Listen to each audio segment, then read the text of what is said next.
有一個病人啦，咁佢係一個比較老啲嘅伯伯嚟嘅，咁佢就揸住架電動輪椅咧入嚟啦。佢就話：哦，其實冇乜嘢㗎，醫師，我只係想咧你開翻之前嗰條廚房30黑陳皮，你唔好同我減少咗佢。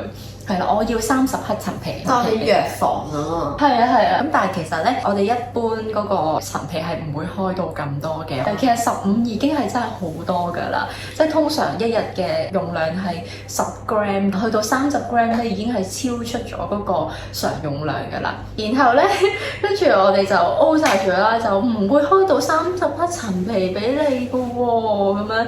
咁同埋我哋開嘅藥方係要為自己負責任啦，都為病人負責任㗎嘛。即係你冇呢一個症狀嘅話，我哋係唔會開呢一堆藥俾你啦。咁所以我個前輩咧就堅決唔開俾佢咁樣，係啦。咁然後咧嗰個伯伯咧就開始講粗口啦，係啊，即係用粗口問候我前輩嘅媽媽咁樣啦。然後咧佢係唔肯走啊！個伯伯，佢就話：你唔開俾我，我唔走。你一定要開俾我，憑乜嘢唔開俾我？就係要我30克嘅陳皮咁樣啦。咁然後佢係唔肯離開個診室啦。